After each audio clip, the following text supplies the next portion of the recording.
కృష్ణానది మీద కట్టిన ప్రాజెక్టుల నిర్వహణ మీద అసెంబ్లీలా గట్టిగానే లొల్లయింది.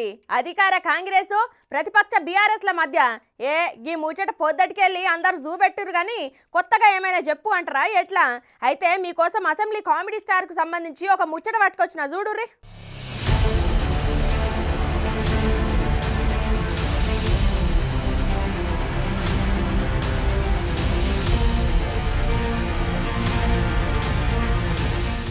అబ్బో అసెంబ్లీ స్టార్ట్ అవ్వడేమో గాని కేఆర్ఎంపీకి ప్రాజెక్టు అప్పజెప్పుడు ముచ్చట మీద అధికార పార్టీ ప్రతిపక్ష పార్టీల నడుమ అబ్బా ఒక్కటే మాటలలో అయ్యింది.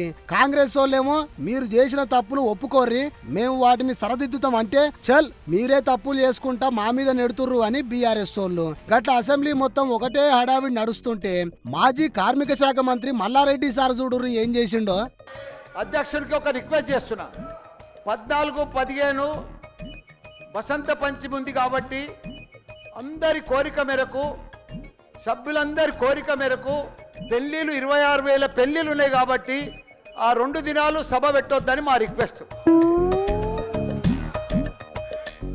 హాగో గంతగానం లొల్లి పంచాయతీ అవుతుంటే మాజీ మంత్రిని నాకు మైక్ ఇస్తలేవు అనుకున్నాడో, లేకపోతే గింత పెద్ద ఫేమస్ ఫిగర్ ని నన్ను ఒక్కసారన్నా చూపిస్తలేరు అనుకున్నాడో, లేకపోతే ఎట్లనన్నా ఈసారి అసెంబ్లీలో మాట్లాడతా అని ఎవరికైనా మాట ఇచ్చొచ్చిండో గాని గిట్ల మధ్యలో మైకు గుంజుకొని గీ మాట చెప్పి సప్పుడు చేయకుండా ఎట్లా కూర్చొని చూస్తుండో చూడుర్రి.